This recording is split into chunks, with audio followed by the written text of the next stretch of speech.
It was a less than ideal start to the 2023 season for the Carolina Panthers. Look back at the good, the bad, and the ugly from the Panthers' Week 1 loss to the Atlanta Falcons right here on Locked On Panthers. You are Locked On Panthers, your daily Carolina Panthers podcast. Part of the Locked On Podcast Network, your team every day.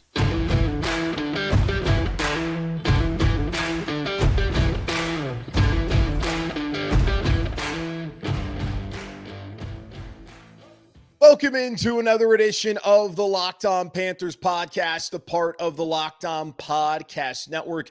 I'm your host, as always, Julian Council, talking Carolina Panthers with you every Monday, Tuesday, Wednesday, Thursday, and Friday. Your team every day. That's our motto here on the Locked On Podcast Network. Subscribe or follow the show for free on YouTube or wherever you listen to your favorite podcast. And be sure to follow me, Julian Council, on Twitter at Julian Council, where on Wednesdays I answer your weekly Wednesday mailbag questions every Wednesday throughout the regular season. Either at me or DM me to get into tomorrow's edition of the weekly Wednesday mailbag right here on Locked On Panthers. Today's episode of Locked On Panthers is brought to you by PrizePicks. It's the easiest and most exciting way to play daily fantasy sports. Go to prizepicks.com/LockedOnNFL and use code in all lowercase LockedOnNFL for a first deposit match up to $100.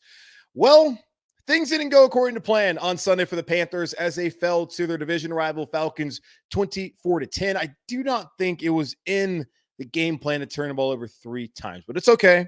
It's only 1 of 17, and there's still plenty of time for the Panthers to turn it around and to go 16-1. Now, they're unlikely to go 16-1, but it's still on the table. 17-0, who wants to do that anyways? 16-1, go out there. Let's see if they can do it. Now, probably won't do it, but still, the Carolina Panthers now shift their attention to next Monday night. That's right. Primetime football is back here in Uptown Charlotte. No, Thursday night football does not count. It's an abomination. But Monday night football, the home opener for the Panthers, the first game, real game for Bryce Young at Bank of America Stadium. I expect that all of you who are in the area or can travel here will be there on Monday night against the Saints, loud and proud, ready to cheer on your Carolina Panthers after what was, of course, a disappointing Week 1 loss. Now, we'll talk about this on the show today, the good, the bad, and the ugly, going more in depth, reevaluating what happened with the game on Sunday. But first, Frank Reich spoke to the media on Monday morning, as he will always do following games. And he talked about some of the things that went wrong for the Panthers, also some things that went right. But first off, started off his press conference talking about Jase Horn, who he did confirm had a hamstring injury, and the Carolina Panthers will continue to monitor it. We talked about this on yesterday's show. It was a matter of when, not if, Jase Horn or Dante Jackson would go down with an injury. How would the Carolina Panthers respond? Troy Hill came in immediately, made a nice play. But then we saw later on in the game, the Falcons, who had 90 yards passing, got 34 of them on what was a catch by Kyle Pitts and also a DPI, defensive pass interference on C.J. Henderson. I didn't really see the PI, but I did see C.J. Henderson once again give up a big-time play. And whether it should have been a pass interference, whether he would have caught it or not, at C.J. Henderson, again, in bad position, giving up a big play and setting up the Falcons for the touchdown by Tyler Algier, his second of the day, first multi-rushing touchdown game of his career that effectively ended the game there as the Falcons went on to a 24-10 win. Now, there's been a lot of questions about the cornerback depth from folks that have been around here, but also this new coaching staff taking over. They said a lot of good things about Keith Taylor, who's no longer here in Carolina, throughout the preseason and training camp. Same thing for C.J. Henderson. They brought in Troy Hill because they needed a veteran who understood the system, who they could bring in. And we saw a little bit of him on Sunday. But as far as the cornerback depth goes and how does Frank Reich feel about it, he said his words that he's very confident in the cornerback depth. He felt that it was an area that's been a strength for the team. We will see how much of a strength it is after watching Jase Horn go down. And honestly, thinking about it, that was one of the positions heading into the year, just based off what we had seen in the past. From Taylor, who, of course, is no longer here in Carolina, but primarily Henderson, where when Dante and Jase have gone out, those guys have struggled, and therefore the Carolina Panthers defensively have struggled to stop the pass, especially big passing plays down the field when Horn, their best DB, and also Dante Jackson have gone out with injury over the last couple of seasons here in Carolina. The hope is it won't be serious. But the way it looked, I would not be surprised to see J.C. Horn on IR, which would mean he would be out for at least 4 weeks. And then we'll see where they go from there. But right now, they're monitoring the situation. And he says, Frank Reich is saying that he's very confident in the cornerback depth here in Carolina. He had a couple of defensive takeaways. Overall, he said the defense played well. They won on first down, which led to the Panthers holding the Falcons to 2 of 10 conversion rate on third down. And that's really the key. When you can get a team offensively behind schedule, if you can set up a lot of 2nd and 10, 2nd and 9s, that forces them to maybe have to throw the ball on 2nd down. And if they're not able to do anything with that, you got a 3rd and long. And that allows the Panthers to go out there like they were on that first 3rd down and get after the passer and to be able to get a sack, which Brian Burns had on that strip sack, one of his 1.5 sacks on the afternoon. The Panthers had 4 sacks there in the first half. Being able to get teams in obvious passing downs then leads to being able to have success there on 3rd down because the Panthers do have one of the best pass rushers in the NFL and Brian Burns. So good there. Speaking of Brian Burns, he did speak after the game saying that no matter what happens as far as contract negotiations, he's not going to sit out a single game the rest of the year. He didn't sit out on Sunday, but he said he's not going to sit out, which is a positive. And when asked about that on Monday, Frank Reich said, I trust the man. I believe in him. I trust him. When he came out to practice on Wednesday, that let me know all that I needed to know. That he knew that Brian Burns was all in for that week. Because if Brian Burns wasn't going to play, it wouldn't really make a lot of sense for him to go out to practice other than let's avoid fines. When you're about to get a bunch of money, are you really that concerned about the fines? Maybe not. But either way, Brian Burns, good to go the rest of the season with or without a contract. Again, I tell the Panthers, just give the man his money. Tackling was okay, but can get better, according to Frank Reich. And that kind of goes into the 130 yards rushing that they allowed on Sunday. When you look at the total yardage, 221, not that bad. But when you look at the Falcons be able to kind of control the tempo of the game in the second half, especially after all the turnovers, not good not to be able to get off the field into certain situations. So got to be better tackling. But a lot of teams, that's going to be any football team out there at any level. First game you play, you're not going to tackle well. Same thing with the pros. So the Carolina Panthers need to prove upon that. As far as concerns about the run defense, Frank Reich said, feels good about the percentage of wins that they had on first down, which of course led to a 2 of 10 on third down for the Falcons for the game. He's not overly concerned about the run defense. We'll see. I just go back to the 2019 season when the Panthers ran a 3-4 defense. At least that was a 3-4 base, and how bad they were against the run. And I'm just flashing back and hoping that's not going to be the same case with this predominantly odd man front for the Panthers this year under Ejiro Evero as their new DC. Red zone defense, another thing that Frank Reich said can be more efficient. The Falcons were 3 for 3 in the red zone, and they got to create some more turnovers. That's what he would like to see from the Panthers. But yeah, red zone defense. Your defense is going to be an elite defense. You're going to be truly a top 10 defense. You can't give up scores every time your opponent gets into the red zone. Of course, not put in great situations by the offense, but the defense has got to be better in those situations. Offensive takeaways from Frank Reich. He said they ran the ball well. O-line protected well until the second half where those 2 sacks, but that came to where they're in obvious passing downs. I talked about one yesterday where Ike Ekwonu had the false start there on that 3rd and 5, which then put the Panthers 3rd and 10. Falcons could pin their ears back. They ran a stunt to the inside, but Dupree was right there in Bryce Young's lap, gets the sack. That's some of the things that happens that you can't allow to happen because you get behind the chains. That's what happened to the Panthers there in the second half when really their passing game failed them. We'll get more to the passing game here momentarily, but that was one of the issues. So ran the ball well, 151 yards on the ground. Both Chuba and Miles Sanders got it done. O-line looked so much better than they looked in the preseason, but they got to be able to protect better when they're in obvious passing downs, of course. 3 turnovers, but really it's 4 when you count the turnover on downs to start the game. I did not hate the call to do that. Defensively, those coaches are always going to look at that as a turnover for them as the offense did not score any points, and they tried to do that, especially in the red zone. So 3 turnovers on the day. You can count 4 if you want to count the turnover on downs. That's something that obviously has to improve. The passing game overall has to improve. Frank Reich said it was subpar in the pass game in general, that they need more chunk plays, more explosive plays.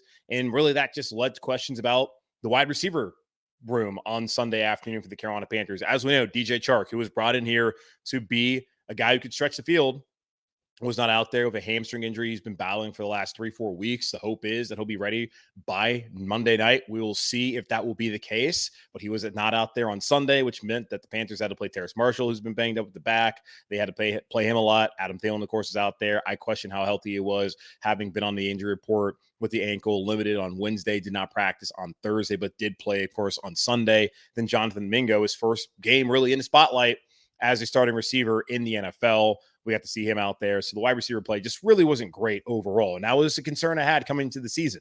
I looked at it. I asked y'all, who on that receiving core scares you? Not a single one. Maybe things change with DJ Chark. They're only going to get better. It's an offense where I had said it's hard to really know what to expect from them, considering they have not been whole. And it's going to be a while until they're fully whole with Austin Corbett dealing with that knee injury. Now, I thought Chandler Zavala held his own on the offensive line. That was the least of our concerns yesterday for the Carolina Panthers.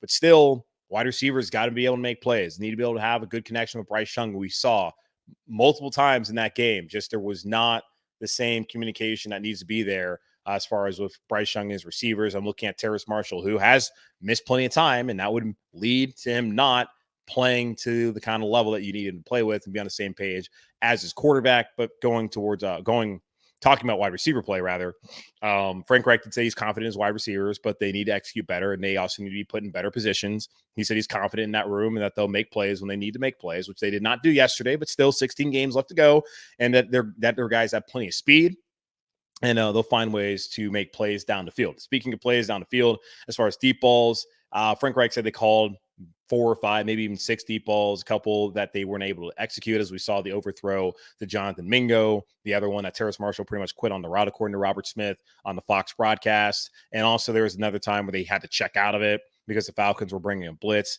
They did not have a chunk play of 20-plus or 40-plus yards on the day.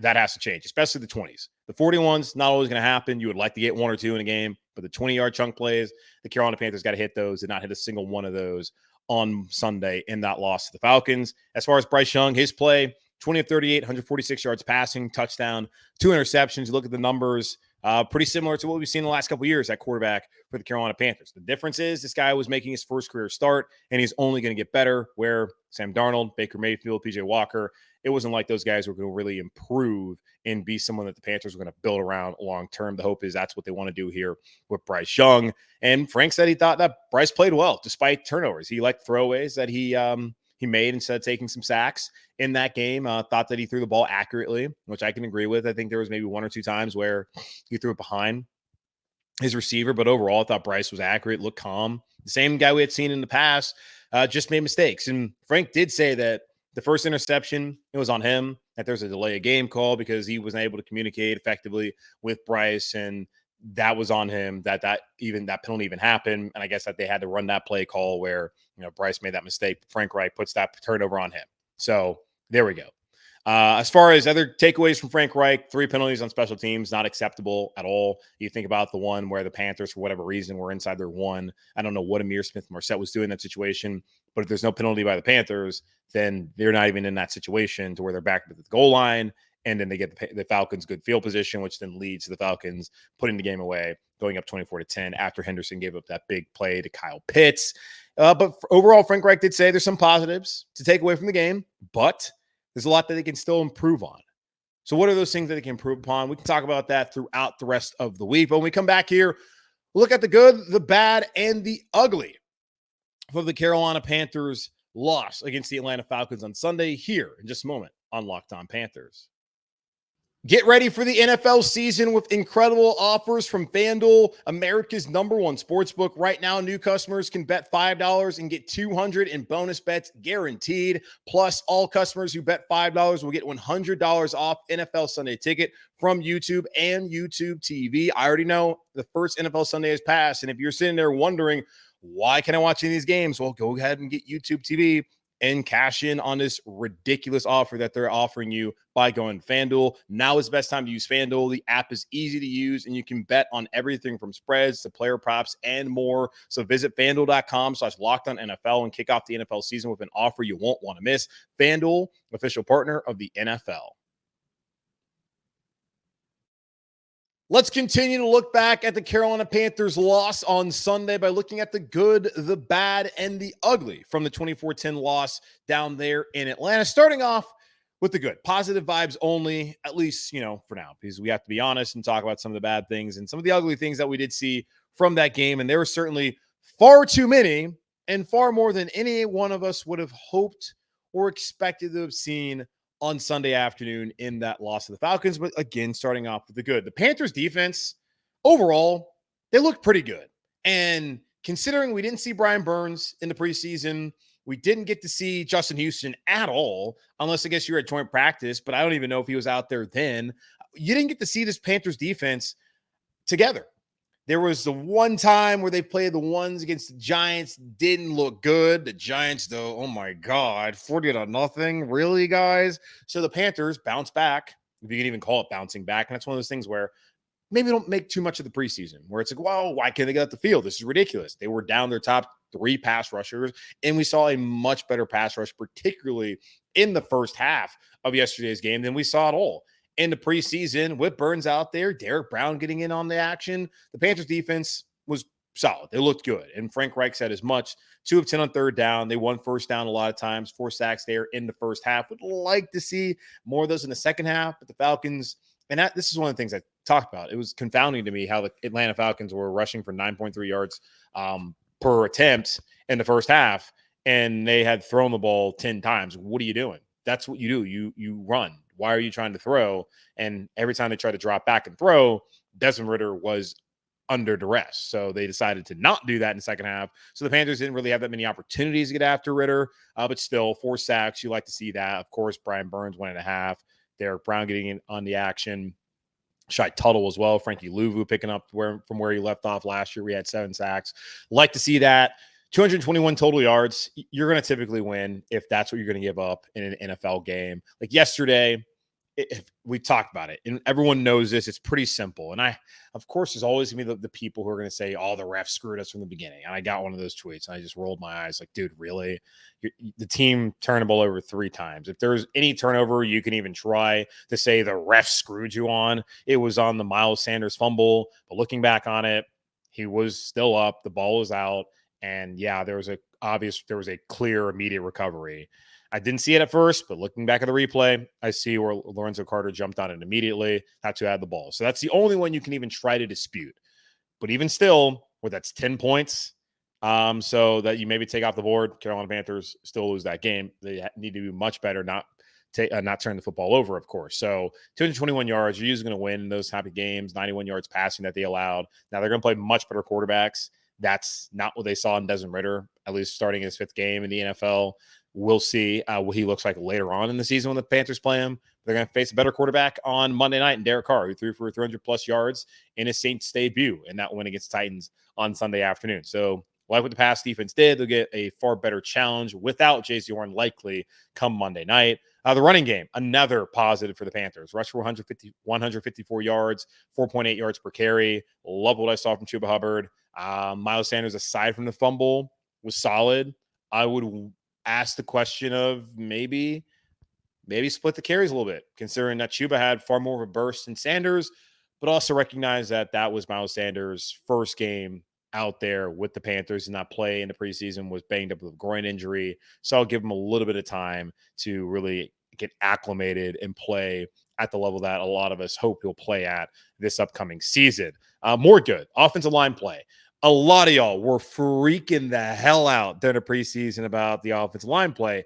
And I understand Icky was bad, and he made a critical mistake yesterday. Not as big a mistake as you may think it was, but it did not put the Carolina Panthers in a good position, and that mistake directly led to a sack on the next play.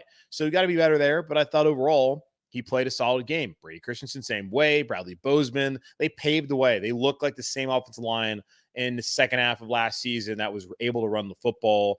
154 yards rushing again, 4.8 yards per carry. They allowed 2 sacks, but those are in the second half in those obvious passing downs where they got behind the chains. The Falcons knew what they're going to do, and they started doing some creative stuff, and they were able to get home a couple of times. So the offensive line, I thought, played well, held up much better than they did in the preseason, and will still be a strong unit for the Carolina Panthers this season. Another good, Bryce Young, he got his first career touchdown pass ball back. That sounds weird, but he got it back because remember, Hayden Hurst scored a touchdown, threw it in the air and into the stands. And I'm sitting here like, dude, what are you doing? You need to get up there and go get the football. It was all taken care of. Bryce was asked about the game. Like, that was not what I was thinking about. And Hayden Hurst came out on Twitter after the game saying, everyone calm down. We got the ball. It's all good. Aside from the fact that they lost the game. but he looked good, and he got caught up in the moment, but the Panthers did get that ball back for Bryce. So congratulations to Bryce Young on your first career touchdown and for being able to put that ball in a glass case that you'll never take it out of. The bad, we got to get to it, the defense. And I think they played well, but there's just two things I had to point out because I'm holding them to a higher standard because I do think this can be a very good unit. The offense, I don't have the high hopes for them. I don't think they're going to be a top half of the NFL offense this year.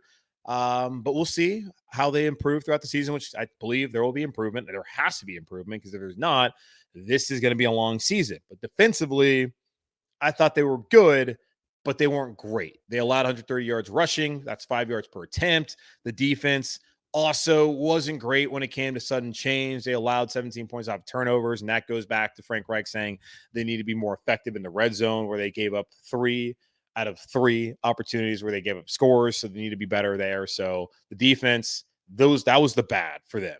While they got off to the passer, they were great on third down. They held the Falcons to 91 yards passing in an NFL game, total yardage 221. A lot of good from that game. But the areas they can improve is against the run, and Reich believes that would be the case. And they got to be better in the red zone. They got to be better when that sudden change happens and when the offense turns the football over. Got to help them out in those situations, especially as this offensive unit tries to come together and really find a rhythm and an identity moving forward throughout the rest of the season. The ugly. Well, these are all obvious. 3 turnovers for the offense. 4, if you want to count the turnover on downs to start the game. Again, yesterday, that's just Grady Jarrett being better than you in the interior of the offensive line. We have seen the interior of the offensive line over the last couple of seasons have issues in those short yardage situations. So the hope is James Gambon can get that cleaned up, continue to fix that. But that happens. I like the aggressiveness. You just started the season off. The chart says to go for it. You just got to block and you got to find that rushing lane. If there's not one, you got to put your head down and just get through there and get that yard. The Panthers have to be able to get a yard in those situations. So call it a turnover, I suppose. I know the defensive staff over there in Atlanta will. I don't hate the call at all. But the other 3 turnovers, not good. Frank can blame himself. Bryce has got to do better. First and second one there. Sanders, running back, dude, you got your first job is to not get the quarterback killed as far as pass protection. And the second job is to hold on to the football. He failed at his second job by fumbling the ball there, which led to 7 points by the Falcons. Another ugly wide receiver play. The Panthers wide receivers had 8 receptions on 15 targets for 68 yards. That ain't going to do it, folks. That has to be so much better. Now, if DJ Chark plays, is that number better? I think so. But the question is, how much better will it be? I do believe, though, that Adam Thielen is not going to play as poorly as he did on Sunday. If you want to say he played poorly, only 2 receptions. I think his number is going to look better than that. I don't have much confidence in Terrace Marshall as far as what he's going to provide for the Panthers. I hope that Mingo can provide more throughout the season. I would like to see more Laviska Shenault. I don't know why they got away from that after that was really a key early on in the game with the scripted plays. They just got away from that. Why not have him be more involved, especially when Chark's going to be out? I don't really understand that, but the receiver play, again, 8 receptions on 15 targets for 68 yards. That ain't going to cut it. Hayden Hurst, 5 receptions, 41 yards, touchdown. He looked good. Much better by himself than the Panthers wide receivers looked as a unit on Sunday afternoon. But I do think that DJ Chark, when he comes back, that will help out. Just will be a matter of how much it will help the Panthers moving forward. And then the last thing that was ugly, the Panthers are the only team in the NFC South to lose on Sunday. The Saints beating the Titans by a point. The Bucs somehow winning in Minnesota. And, of course, the Falcons, who are in the division, beat the Panthers. So the Panthers currently 0-1, sitting in last place. But they do have an opportunity come Monday night against the New Orleans Saints to find their way to 1-1 and to not be in the cellar of the NFC South after 1 week. Again, it's only 1 week, so it's not that big of a deal. But not a great start for the Carolina Panthers as they sat at 0-1 to start off the season. Let's take a quick pause and come back and talk about some of the roster moves Panthers made on Monday and also look at the snap counts for some players on Sunday afternoon in the Panthers loss down in Atlanta here in just a moment on Locked On Panthers. PrizePicks is the most fun you'll have, winning up to 25 times your money this football season. You just select 2 or more players, pick more or less on their projected stats, and place your entry. Test your skills on PrizePicks this football season. It's the most exciting way to play daily fantasy sports. If you have the skills, you can turn $10 into $250 with just a few taps. PrizePicks is really simple to play. You can make your picks and submit your entry in less than 60 seconds. Quick withdrawals, easy gameplay, and an enormous selection of players and stat types are what makes PrizePicks the #1 daily fantasy sports app. Go to prizepicks.com/LockedOnNFL and use code LockedOnNFL for a first deposit match up to $100. That's prizepicks.com/LockedOnNFL and use code LockedOnNFL for a first deposit match up to $100.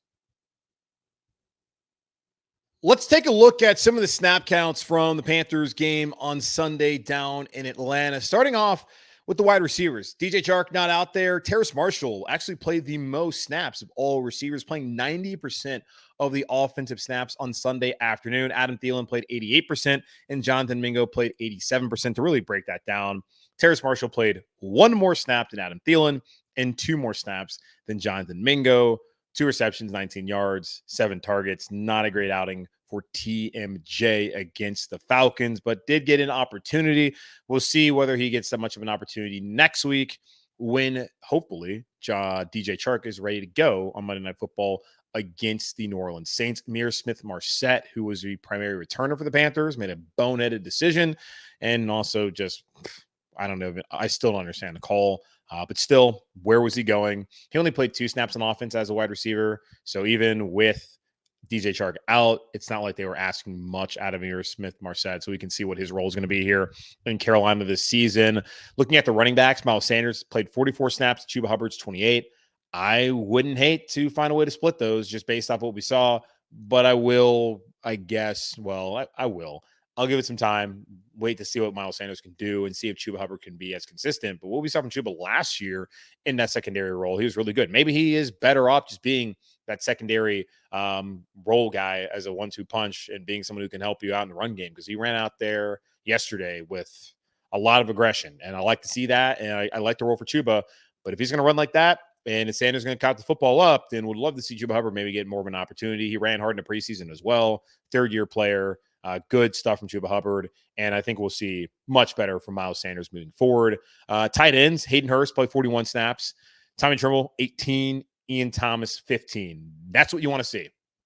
That's what you're hoping to see when Hayden Hurst joined the Carolina Panthers, him being a receiving threat, which he was on Sunday afternoon, but also to be able to play the bulk of those tight end reps when they go to 11 personnel, which is 1 running back, 1 tight end. Some of the Panthers played a lot yesterday and played a lot in the preseason. But then when we get into some 12 personnel, of course, you're going to see Tommy Tremble and Thomas be able to mix in there in certain situations. So good to see Hayden Hurst get that amount of snaps and have a big impact on the game. Looking at the defense, Frankie Louvu, Shaq Thompson, Von Bell did not come off the field. Played 100% of the snaps yesterday or on Sunday. Dante Jackson played all but 1 snap, and that's good.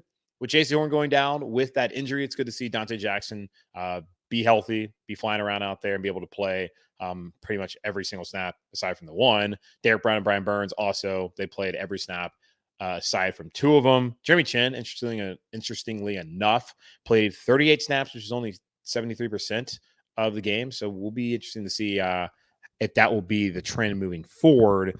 Then CJ Henderson, Troy Hill, looking at their snap count. Henderson played 32 snaps, while Hill played 16. That is also something to monitor throughout the week, heading into next Sunday or next Monday night against the Saints, to see if Hill maybe plays more snaps and Henderson, as he is still getting acclimated after missing a large portion of the offseason and signing on late right before the final preseason game a couple of weeks ago.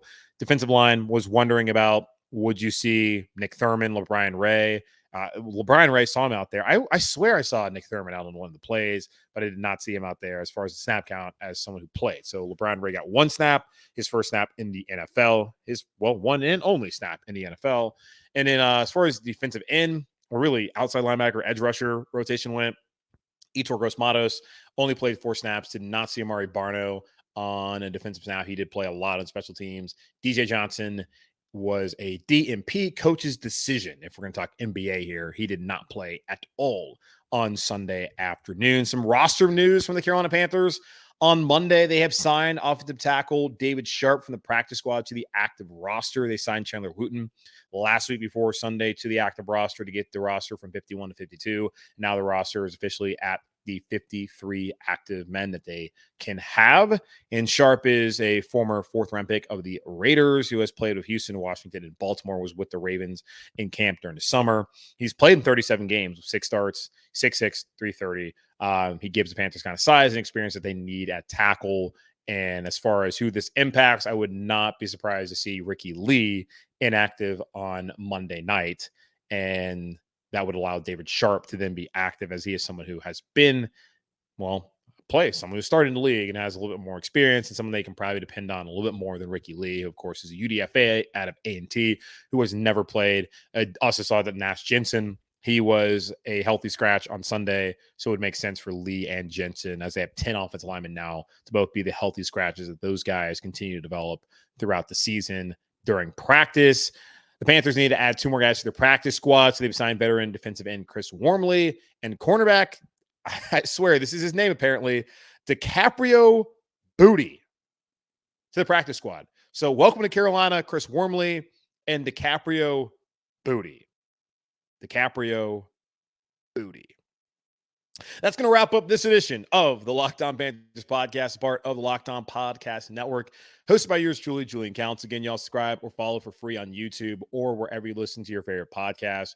And be sure to follow me, Julian Council, on Twitter at Julian Council, where tomorrow I'll be back to answer your weekly Wednesday mailbag questions. Already got plenty of questions, but I want more. I need more. I'm desperate for more. Either at me or DM me over on Twitter at Julian Council to get those questions into me now. But in the meantime, be safe, be happy, be whole. As always, keep pounding, and I'll talk to y'all on Wednesday.